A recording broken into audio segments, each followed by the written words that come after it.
Presented by McDonald's of Glasgow, it's time for the Brown Sports Bag from the Heart of the Barrens, a weekly local sports machine on ESPN Radio 1230. Alongside John Butler, here's your host, James Brown. We are here for a special addendum of the Brown Sports Bag. I am joined by Ashley Scoby, a Glasgow High School graduate, a Glasgow native, a UK graduate, so all the Kentucky fans can rejoice and whatnot.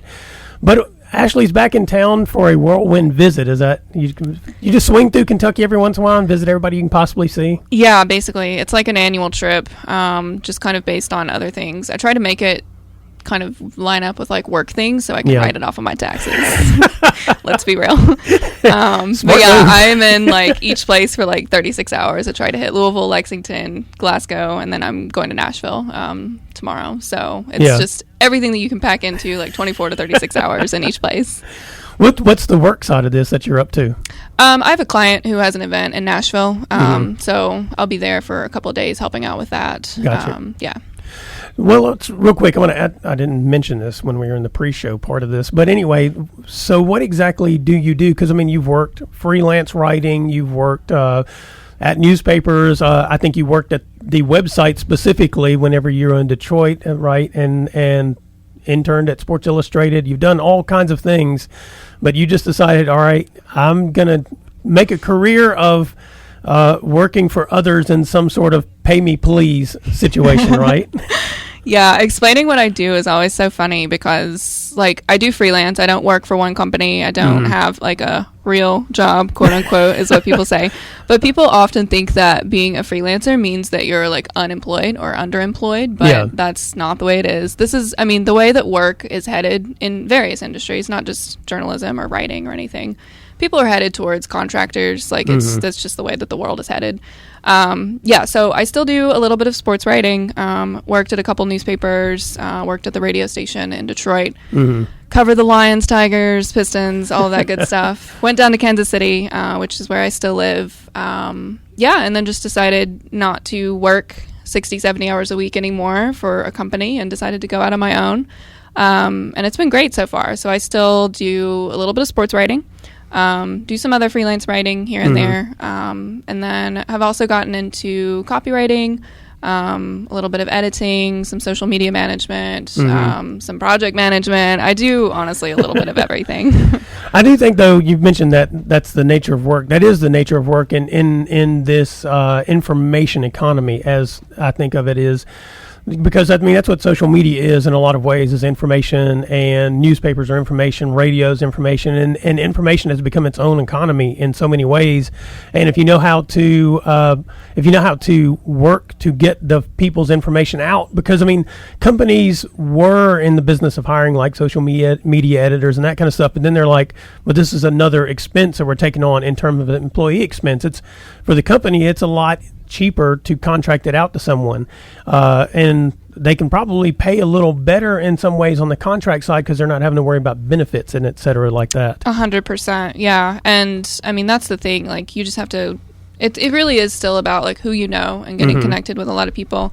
But yeah, 100%, like in this aspect, you know, when you go to apply for a job, it's like you can negotiate the salary a little bit, but at the end of the day, it's up to the company. Yeah. Here, like, and they kind of have a salary structure that they're trying to fit you into. Yeah, exactly. But like with what I do now, I set my prices, and if you don't want to pay me that price, that's okay. I don't have to work with you. I can go find someone that will pay me that. Right. So it's been a transition for sure, because now, you know, I have to deal with all my taxes. I mean, it really is like running a business. Yeah. So you are a business. I am a business. Right. Businessman. So I mean, that's been stressful, but having the freedom to, you know, work from wherever I want to work, whether it's in a different country or a different state or whatever it is, and then making my own hours, making my own prices, it's been great. Yeah. And so speaking of different countries, I mean, one of the key things here, and this is why I wanted to do this, talk to you about this, is you had the ambition, desire, and dream, I guess, always to go cover the Women's World Cup. I imagine in your mind you thought when it came back to the States that would be the way it would work out for you, or you hoped, I would guess. And what had happened was it was in France, and you said, well, maybe I'll just do it there, or something of that nature. Yeah, kind of. So funny enough, I hated soccer for the longest time. Yeah, I really did. I I used to work for James. For anyone listening, I used to cover, football, basketball, all that. We never really had to cover soccer a lot, but I did not like soccer. Yeah. We made John Webb go cover the soccer, which he also hated. Love him. So I interned in Seattle during college at the Times, and they had a team. They have an MLS team, obviously, the Sounders. That the atmosphere alone would make you a soccer fan in Seattle. And they had, Clint Dempsey was still playing back then. They had a player named Obafemi Martins who was just a dream to watch on the field. I'm starting to all the people who hate soccer are like tuning out right now, but I promise we're coming back to it. It's a beautiful game though when played well. It really is. It really is. So that kind of got me into soccer. And then the Women's World Cup was actually that next year, but I had just graduated college. I was at Sports Illustrated in New York. Just wasn't really in a position to make it happen. 4 years later, I'm freelancing. I'm working, remotely full time. So I was like, you know what? Let's try this. So honestly, the hardest part of any of these events, whether it's an Olympics or a World Cup or whatever, is just getting credentialed. The credentialing process is honestly a kind of a nightmare because it's run by FIFA, and FIFA is not exactly the most efficient or competent organization out there. They've been in the news the last couple of years for their inefficiency. For various things, illegal and legal. Yeah. So I decided to just go for it. I thought the worst that could happen is that I don't get credentialed, but I just go hang out in France for 6 weeks and I'm there. I'm still working remotely. I can do all my work from there. Yeah. So I was like, worst case scenario, that's what could happen. But best case scenario, which is what happened, is that I did get credentialed. So I covered the MLS team in Kansas City, Sporting Kansas City, for ProSoccerUSA.com. which is the national soccer website from the Orlando Sentinel. Okay. So tying it all back to newspapers somehow, full circle. And I kind of let them know, like, I want to do this. And they're like, yeah, just go ahead and put our name on the credential. We'll figure everything else out.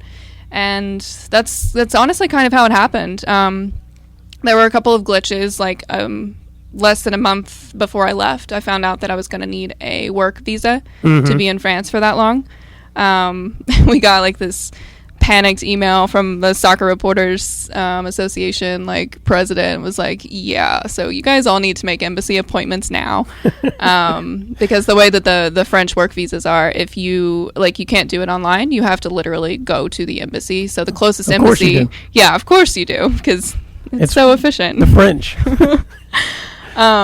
So the closest embassy to Kansas City is Chicago. So I had to jump on a train. I had been in New York a couple days earlier, and I literally had to jump on a train the next day and get to Chicago and go to the embassy and get my work visa. So a couple glitches here and there, but I ended up in France. I was there for like 6 weeks, and got to cover the Women's World Cup. Now, one of the fascinating things from what I could tell about the Women's World Cup was, so you're sitting in the States, I'm sitting in the States, and in my mind I'm thinking, well, what they'll do is they have soccer stadiums all over France. I mean, basically every town has its own soccer stadium. That's sort of like in England, sort of like in the British Isles, every town has a soccer team basically, and everybody has a stadium. And so I figured, okay, they'll pick a geographic area, maybe just outside of Paris, because it's a nightmare to get around Paris, just outside of Paris or something, and they'll play all those games there. But it looks like the French said, hey, let's just play them all over the country, or more or less, and then let's make sure that we make it as difficult as possible for people to actually get to these games. And I get where they would think, certain fans would stay in certain areas, but they didn't even keep the teams in certain areas. They moved them around, so the fans had to travel with the teams more or less. Yeah, and I mean, the thing is, like, that's generally how World Cups happen. It's not the most efficient way to make it happen, but like when the men's World Cup was in Russia, and Russia's however many times bigger than France, so it was even more of a nightmare. But the second part of what you said is kind of what the problem ended up being, is that they did not make it easy for transportation at all.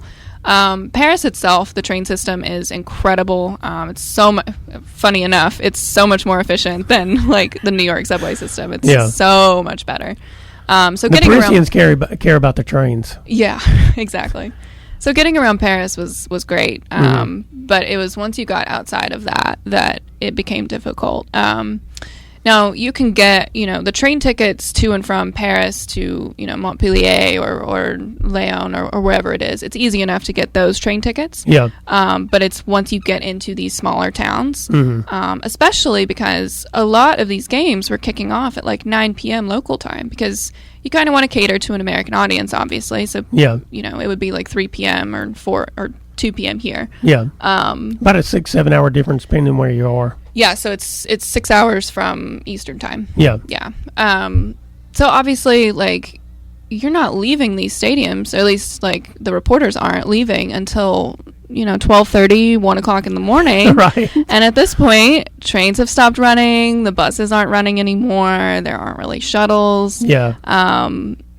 Uber is kind of a new thing in France. It's not as common as it is here. So, I mean, there were times where I would literally have to wait outside of a stadium at, 1 in the morning and just wait for an Uber and just hope that it showed up. There was one city, I can't remember if it was Lyon or if it was somewhere else. The police had blocked off all of the streets around the stadium, which makes sense when people are flowing into the stadium. 2 hours after the game ends, though, doesn't really make sense. There's no one there. There's no one left. Why are you blocking all the streets? So here's the question: were the police still there, or just the barricades? Just the barricades. That's what I figured. Yeah, the police had been long gone. They were not there anymore. They were in bed. We came to put up these barricades, and we're done. We're not going to take them down. So these, like, you would request an Uber, and you know how you can watch it. Yeah. This car would just drive in circles. It would try to go in one area, and then you would see it turning around on the map, and then it would go somewhere else, and then they would call you, but they only speak French, so I can't really, I don't speak French, so I can't really tell them where I am. So you just, cross your fingers that you're going to get an Uber driver that either speaks English or can find a way around, the barricades. Yeah. It was crazy. The longest I waited was, an hour and a half. So the interesting thing I found during my couple of weeks that I was in France, and because we were staying in a town that was south of Paris, it was out in the country, and you, again, as an American, you have this vision of other countries, and a lot of times that vision overlaps with whatever you experience in the States. And so, like you're saying, I mean, Paris is a metropolitan city. It's 24/7. Things are going on around the clock, and you can get around. You can do a lot of stuff, and literally the countryside, though, is more country than you can imagine. Yeah. I mean, Truly. because you think of Glasgow as rural Kentucky, right? But we have a lot of things. I mean, when you get in the countryside of France, they negate everything that you could possibly imagine that you've seen in Paris. If you think that the rest of France is going to be like that, and even, Lyon is not a small city. No, it's pretty big. Yeah, and so, but it's very rural in the way that it functions. Yeah. Well, even pieces of Paris, yeah, there are bars and stuff that are open, but once you get into the neighborhoods of Paris, not even really that outside of city center, the grocery stores close at 3 p.m. on Sunday. Oh, yeah. And a lot of restaurants will close early. There's no 24-hour places to go. In Glasgow, it's pretty rural, but you've got a McDonald's that's open 24 hours still here, right? Maybe Taco Bell is open pretty late. You got gas stations that are open. If you needed something, you could probably get it. Yeah. That's not the case in Europe. Europe kind of shuts down. They're after working hours basically. And then once you get outside of Paris, it's even more exacerbated. So I had my base was in Paris basically, and I would just take a backpack and go to whatever city they were playing in. And I think it was in Montpellier. It was 5 hours away from Paris, and I forgot my adapter for my plugins, which is of all the things to forget, that's probably the worst one to forget. And I am trying to find someplace in Montpellier 6 p.m. that has a freaking adapter that I can buy, because my laptop was going to go dead, my phone was going to go dead, and after that I can't do anything. yeah, so I mean, just finding places that were just like a typical, like a Walmart or something. It just doesn't exist over there. Yeah. So yeah, it's an adjustment. we get used to the convenience here, and you really do. And the thing is like we complain about that convenience here, but when you go to another country, a lot of times they have just opted not for that convenience, and you better be focused on what you're doing, otherwise. You'll find yourself trying to find things that just aren't available, really. Yeah, well, and there's another side to it too. Like, you know, there is convenience for those of us who don't work in the 24-hour, you know, businesses. But for the people who do work 24 hours and work around the clock so that we can have this convenience, you know, it is kind of nice to be in a country that it's like 6 p.m., you're done working. All right, you are done working. You don't have to... You know, we're such a 24/7 culture here in America, and it's kind of refreshing almost. You know, when I need an adapter, it's not refreshing at all. Like, right? Or if I'm hungry at 1 a.m. and I have jet lag, it's not super refreshing. Wait, you mean they didn't have the crepe stand set up for the people leaving the bars at 1 in the morning? Not at 1 in the morning. Oh, that's too bad.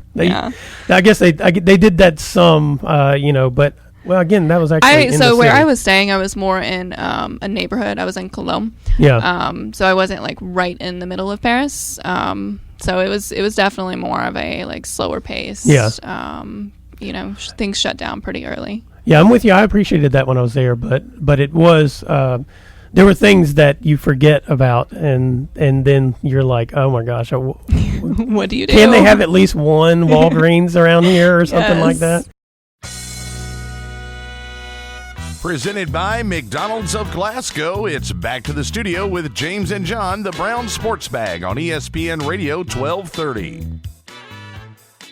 Okay, so your primary duty was covering the U.S. women's team? Yeah. I covered a couple of other games. So I covered the opener, which was France and Korea. And then I ended up covering the Australia-Brazil game, which ended up being one of the craziest games of the whole tournament. So I covered a couple other games here and there, but for the most part, it was just the U.S. What was in those other couple of games, was there a difference in the fans that you saw versus the U.S. fans? I mean, the U.S. fans definitely completely blew everyone out of the water. I think I don't even think that people who covered American soccer really expected it to be, as full as for the stadiums to be as full as they were, to have so many people come over. You know, the last World Cup was in Canada. It's a little bit different. You've got people in, Seattle and the Pacific Northwest that are able to go up to Vancouver easily. You've got people close to the border that can go easily. But, I mean, going to France is a little bit different. Yeah. The French fans were amazing. I mean, obviously, it's their home territory. I mean, if you have a World Cup in your home territory, especially because they had just won the Men's World Cup. Yeah. So they're full of excitement constantly.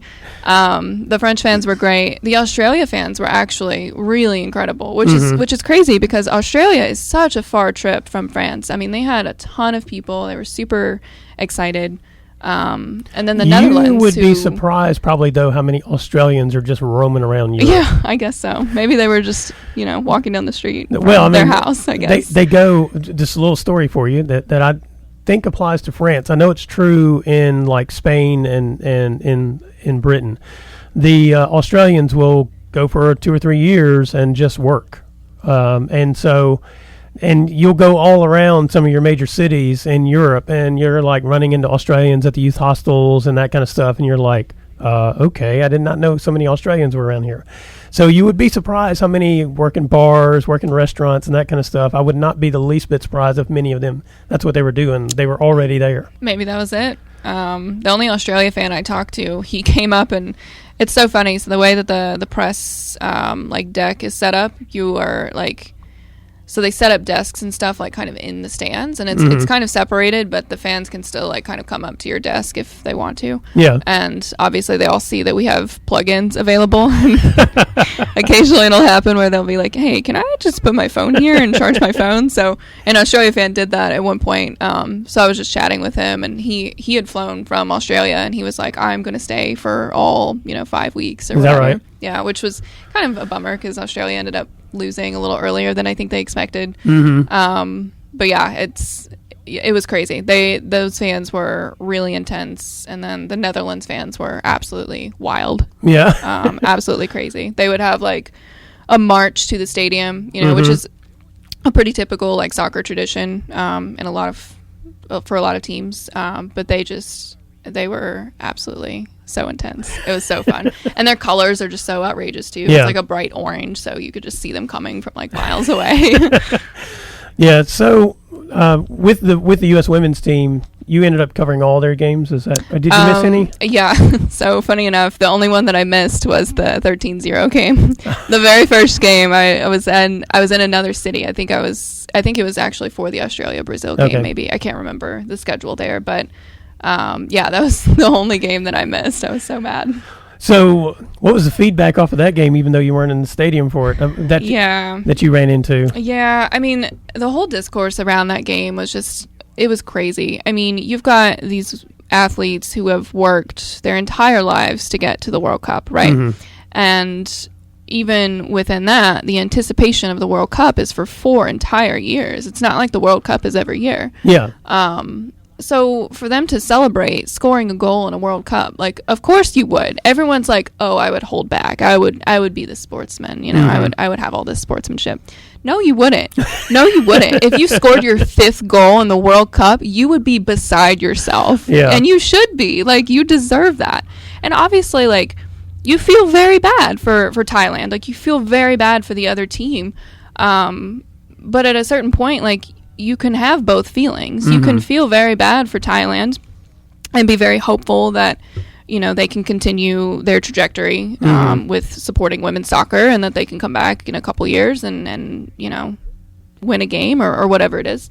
You can have that feeling, but you can also have the understanding that these women just set all kinds of records. I mean, it's truly a historical moment. Yeah. And of course they're going to celebrate. It's fun. Sports are supposed to be fun. I say this all the time, especially with baseball is typically where this happens, but people have all these unwritten rules in their head of what sports are supposed to be. But at the end of the day, it's exciting. It's fun. It's supposed to be that. So the whole discourse around that was just so annoying, and I'm glad that people have kind of come around. Mm-hmm. I think eventually, this team kind of won a lot of people over just with their personality in general. But I mean, it was disappointing to see all of that. But I mean, people are going to feel like that no matter what they do. Some things they're just not going to be able to do everything right for everyone. Well, and that's it is a trick of sports in itself, is that the intention is to beat your opponent. Right. And that's the whole point. That's the whole point. There's nothing else about it, nothing else. And in the process of beating your opponent, you have to have the desire to, as I used to tell my son, and he used to tell me I was a psychopath, you got to put your foot on their neck and finish it. Yes. And that you've got to have that mentality, because if you let up, you're probably not going to win the games that you are supposed to win, the games that are going to be tough on you mentally and physically. You've got to have that attitude at all times, and you can't really just walk into it without having that attitude. And I looked at the final score and I was like, there are probably 2 or 3 goals they could have taken off there, worked the ball, done other things, but I didn't watch the game, so I wasn't sure exactly how that panned out. Yeah, I mean, it's not like they were pressing, It's not like they were pressing and it's like, oh, we've got to score 13 goals, It's just kind of happened that way. Yeah. But you're so right, and the killer attitude just is not celebrated as much in women's sports. It's just not. Which is unfortunate, because I think that's what made this team so special. Obviously, they were very talented. I really liked it. I really liked their attitude, I must say. Yeah. They were, extremely talented physically, obviously, but it was that mentality that they had, that they want to go out and beat the hell out of everyone. That was what made this team special, and that's what made them so good. And I think that when we see that in female athletes, it makes people uncomfortable. You see it in someone like Kobe, and he has a whole hashtag. It's Mamba mentality. Mamba mentality. Kobe's a little bit of a psycho, and it's celebrated, and it's oh wow, this is great. That's what makes Kobe the best. And it is, but it's got to be celebrated equally. Yeah, quick aside on that point. I mean, what is the thing that people wear LeBron James out about? It's that he does not seem to have that mentality. Yes. That's why they say he's not as good as Michael Jordan, because Michael Jordan was willing to beat you at everything you wanted to compete with him at. And they were like, well, LeBron's just not like that. And he takes heat for that all the time. You can't have it both ways. Either you're like all about that attitude, or, which is, again, the point of sports is to win. It's not to finish second. It's not to be nice to your opponents. I mean, that's the stories from way back with Isaiah Thomas and Magic Johnson and those guys all being friends, when they weren't friends after the finals. And some of them still aren't friends. No, 30 years not. later. And so, during the criticism that I saw of that women's national team and that attitude that they had, I'm like, that's a foolish criticism, because they're representing the United States of America on a world stage and a world competition. And if you look at the history of the U.S., it ain't about being nice to your neighbors. No. No, probably not. I mean, so I thought they were the finest. I do want to add in, too, that, like, being nice to your opponents, if you watch, like, at the end of that game, a lot of the Thailand players were, like, crying, and, like, it wasn't just that team. A lot of teams will cry and be, like, really upset when their seasons end. Yeah. But, I mean, all the American players were going up to them, consoling them, hugging them. Like, they were incredibly kind afterwards. Like, it was... And I think even it was the Thailand coach or maybe one of the players who said this, but, like, they understood. They were like, 100%. If Thailand was ever in a position to where they could win 13-0 against, whether it's the U.S. or another team, 100% they would do it. They would do that too.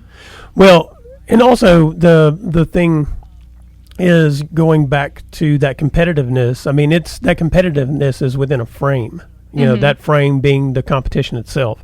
And I didn't think this women's national team toward their opponents was disrespectful outside that frame. I wouldn't say they were disrespectful within that frame necessarily.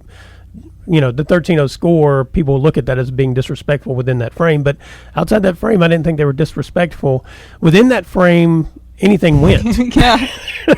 Yeah, it was disrespectful. 13-0, yeah, I feel disrespected, but, Well, and the tea sipping and, that was just funny, but it reminds me so much of, do you remember the 30 for 30 about Miami? Yeah. When they were just killing everyone on the field. My, favorite quote from that was, you don't want me dancing in the end zone? Don't let me in the end zone. Right. Okay, if you don't want me sipping my tea or, winning 13-0, stop me. Yeah. Stop me. That's the point of the sport, Well, and so I thought all that was patently unfair, and also it was in the nature of our nation at the moment. It's you're either with us or against us attitude about everything, which is totally missing all the nuance of life, and is a disappointing thing. And that team ended up, by extension, I think, being saddled with that, the nature of our nation at the moment.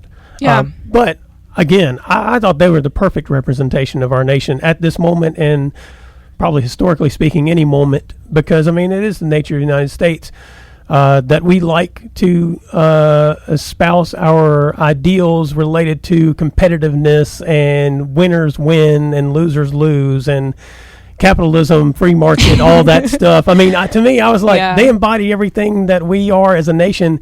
It just happens to be a team of women, which also I think some people took umbrage with. Yeah, I think so. And I always like to think of these hypotheticals. If the men's U.S. national team ever won a World Cup game 13-0. Oh, yeah. Which is not going to happen for a variety of reasons. They got to make a World Cup first.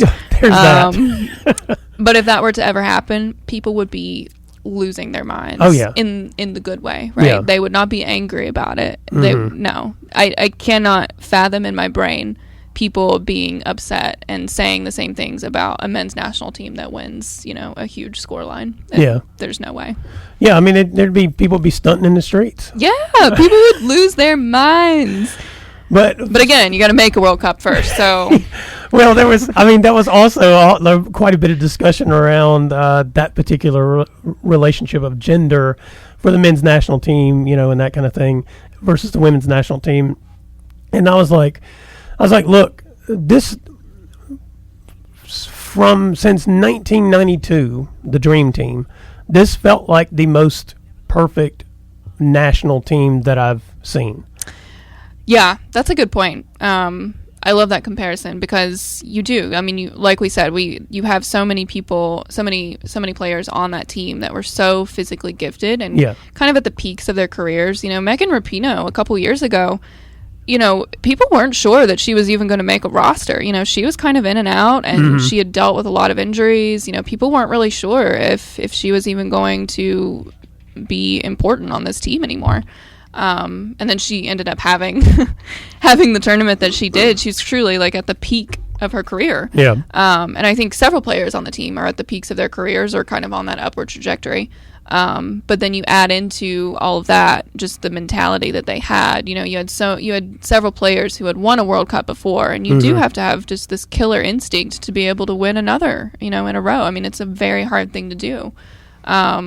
So I think it was just kind of the perfect storm, kind of like that the Dream Team had. You know, it was kind of the same thing with them. Yeah.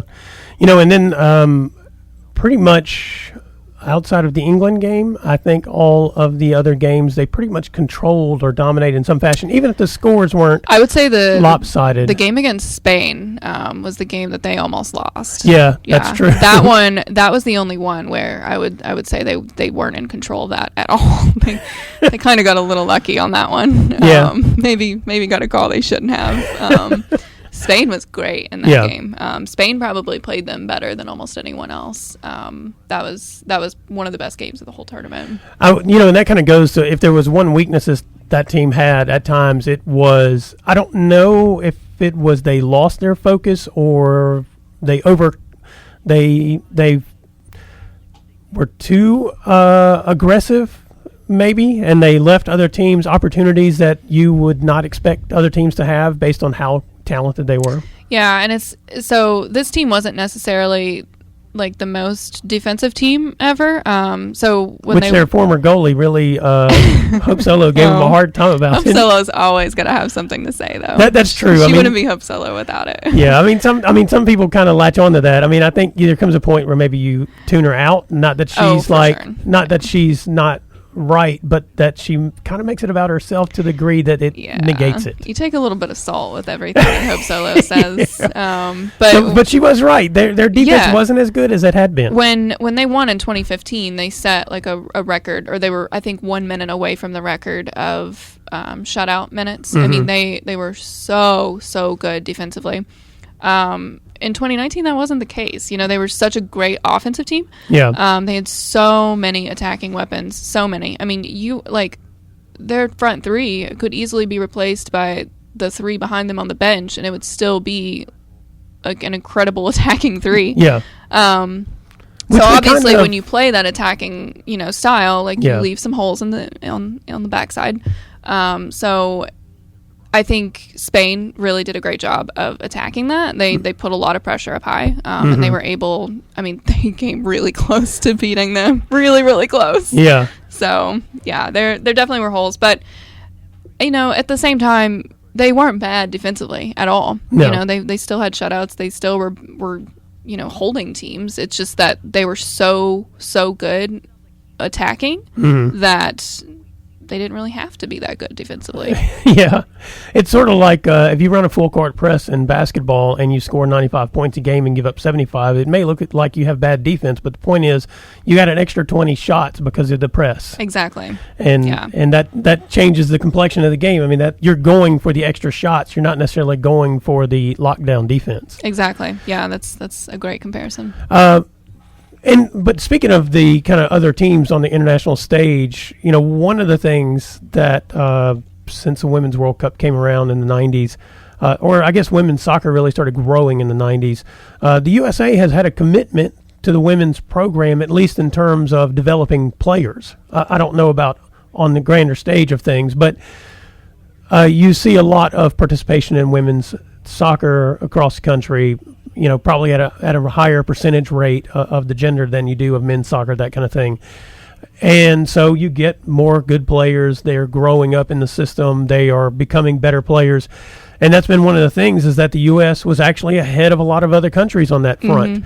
And I was curious, I mean, while you were over there, do you see other countries that are kind of picking this up and becoming more engaged in their women's soccer programs? Yeah, I think France itself is a great example of that.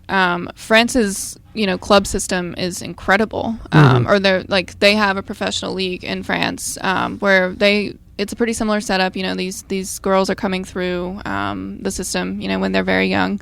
And then the professional league in France is one of the best in the world. Alex Morgan went over there and played for a while. There have been several American players that have gone over there and played. So I think you're starting to see, I think the French team will be one to watch over the next few years, just because they're having kind of that same timeline happening. These girls are coming through who have been in the system. They're playing in a very competitive league year round, which a lot of countries just don't have. A lot of countries don't have a women's professional league. Australia has one, a couple European teams do, but I mean, if you're coming from South America or a lot of Asian countries, you don't have a league in your home country. You have to go somewhere else. So I think, once other countries kind of start investing in that, then we'll see, and it comes back to people who are complaining about the 13-0 game and, there's just not enough competition in women's soccer. Okay, well, let's invest in the same way that we've invested in men's soccer over the course of decades in this world, and we'll see how competitive it is. But you can't compare the two unless you provide equal investment. There are teams at the World Cup who had to pay for their own uniforms, who were raising money to the Jamaica team is a great example. Bob Marley's daughter actually randomly raised a ton of money for them and got invested in it. But these countries aren't investing in the same way from a federation level. You're relying on individual fundraisers and Bob Marley's daughter, right? It sounds absurd, but you're relying on individuals and the women themselves to try to invest in themselves. But until it comes from a federation level from these countries, then we're probably not going to see as competitive of an atmosphere as the men's World Cup. But let's see if FIFA provides millions and billions of dollars into the women's game. We'll see. They don't even try to make money. They're at the games. This is the craziest part, honestly. At the games in France, they were shutting down concession stands and merchandise stands at halftime of games. Really? And it's are you trying to make money? Are you trying to not make money at this point? People complain about, well, the women just don't bring in as much money. Well, yeah, if you're shutting down the merchandise stands and you only have one merchandise shop in the entire stadium, and people were waiting an hour and a half in line to get merchandise. Yeah, you probably aren't making as much money because you're actively trying to not make money. It's there's so many things that are wrapped into the whole pay discussion and that kind of stuff, and it's not. The discrepancy in pay is not a simple issue in some ways. And in some ways, it is a simple issue because you're pointing out if you make the attempt to make more money, then that makes up the difference that you claim is not, that is the problem in the pay gap. That some of the talking heads like to point out, well, the men bring in this amount of money and then they only get this percentage and the women get a higher percentage of a smaller amount of money that's brought in. Well, we don't know what the maximum the women's game can actually make. We don't know what that number is because it's being somewhat arbitrarily held down by the economic mechanisms they have in place for it. Yeah, 100%. And the women actually just took over their own licensing. Yeah. So as far as merchandise and stuff, and it's been a lot easier for them to actually capitalize off of their images now. It's just simple things. There's I saw a tweet the other day about a guy who ordered I think it was a Megan Rapinoe jersey, probably, I assume, for his daughter. And a month later, they were still out of stock. People are ordering these things and they want them. The demand is there, but people just aren't, these companies just aren't supplying them in the same way. And the craziest part of all of this too is that the argument is always, well, it's a business. If they bring in more money, then they get to make more money. Well, it's not a business. Yeah, U.S. Soccer is a nonprofit. That's what I was going to say. Technically, it's a soccer federation. It's not a business. That's not the way that works. So that argument doesn't make any sense. It's a nonprofit. That your argument just doesn't make any sense. That's like claiming the American Red Cross is in the business of disaster. Yes. Well, yeah.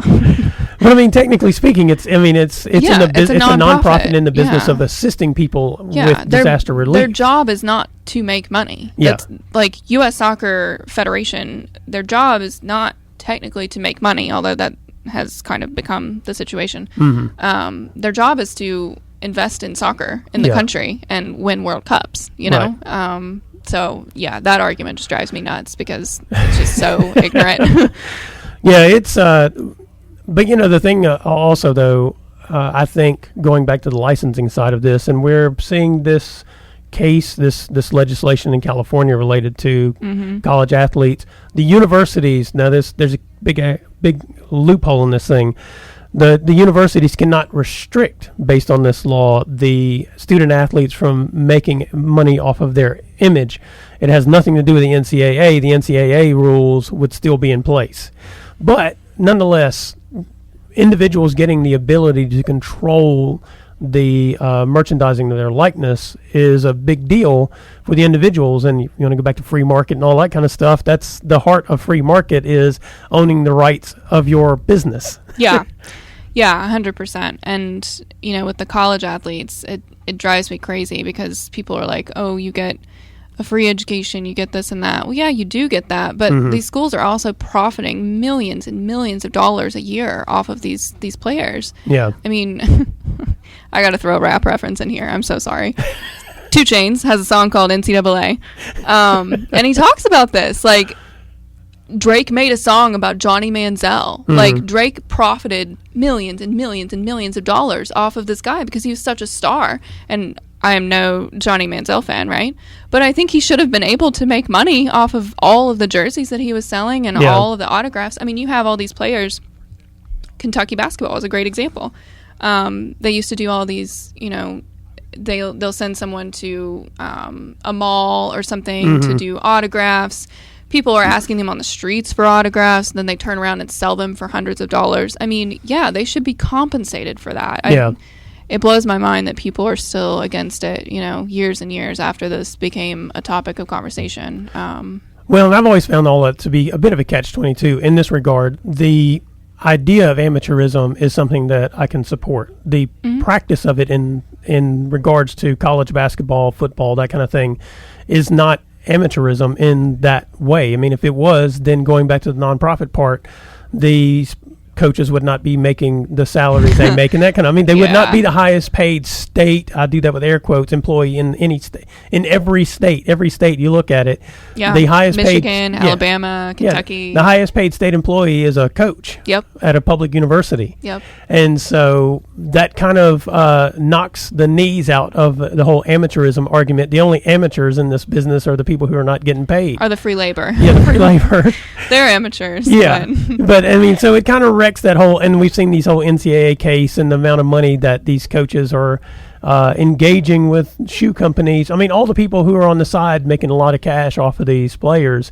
And the players, you might get a free education. You may get, it may be, in the case of Kentucky basketball or probably Alabama football, a pathway to a professional career.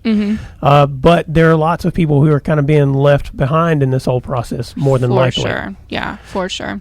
But let's get back to this women's soccer real quick. So the next World Cup is in 4 years. Where's the next one? Do you know? So they don't know yet. Okay. It could be Australia. It could be Japan. I think maybe there are a couple other options, but I would guess that it's either Australia or Japan. Yeah.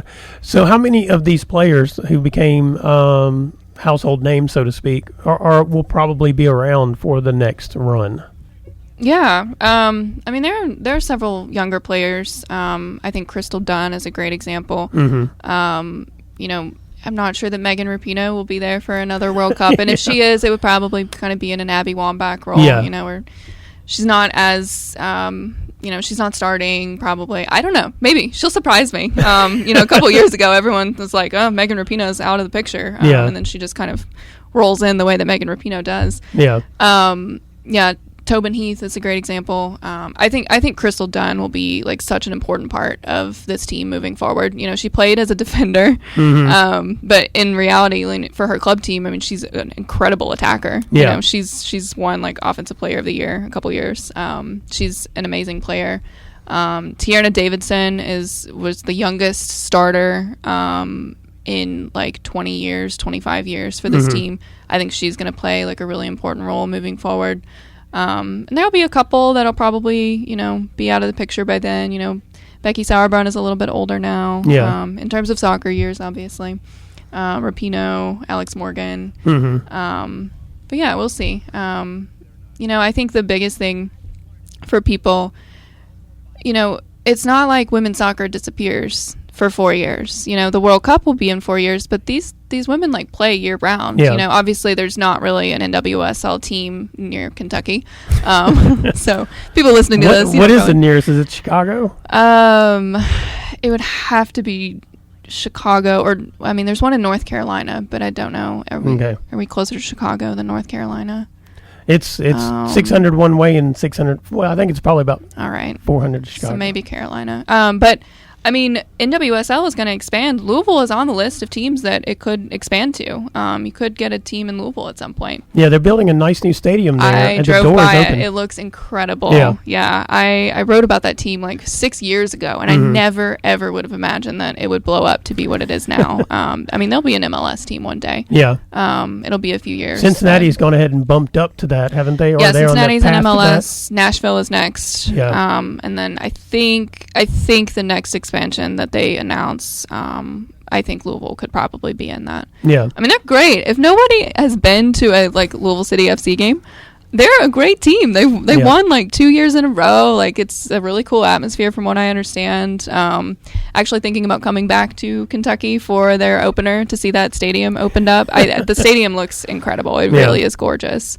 But yeah, the point of that being, I keep getting off on tangents. You can watch women's soccer year-round. Yeah. Not year-round. It's 6 months. But it's on Yahoo Sports, I think, or you can get it. ESPN did a deal with them for the rest of this season, I think. So it's on one of the ESPNs, the Ocho or whatever it is.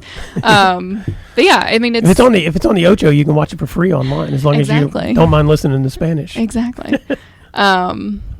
Oh, I was making a dodgeball joke. I forget that there actually is an ESPN Ocho now. There's 8 or 9 ESPNs. Yeah, it's called, I don't know. I watch football on it all the time. Called, yeah. Because I can watch it for free online. Yeah. Well, regardless, people can watch, these players develop over the next 4 years, and then they don't have to be watching a World Cup and be like, oh, who's this player? I'm not sure who this player is. Well, you would know if you watched the North Carolina Courage versus whatever. Yeah. Yeah, so I don't know. I always like to encourage people to watch the league because it really is an exciting league. There's a ton you've got the best players in the world playing right in our backyards. Yep. Not necessarily in Kentucky, but in other places, people's backyards. Your neighbor's backyard. Yeah. Well, Ashley, is there anything else you can think of anything interesting, exciting going on in this world that you'd like to discuss? No, nothing too exciting. We've hit up. I got my 2 Chainz reference in, so I always try to get a couple rap references in for the 2 people listening to this probably who understand. I don't know about the 2 Chainz part of it. I know my kids listen. My son, well, real quick, one time whenever we were in Mississippi, they brought my car back. They came back early. And I get in my car, and every station is tuned to 101.1. Yes. They just knew that'd be really amusing for me. But love 101.1. That's always what I listened to when I lived here. Yeah. So and then I always like Bomani Jones's description of Drake, the Millennial Munchkin King. That's incredible. I've never heard that, but I'm such a Drake hater, so that's amazing. Yeah. I love Bomani Jones. He's so funny. He doesn't refer to him that on his podcast, but he did when he had his radio show, which I always thought was really funny. That's amazing. And during the Raptors run in the playoffs and the whole...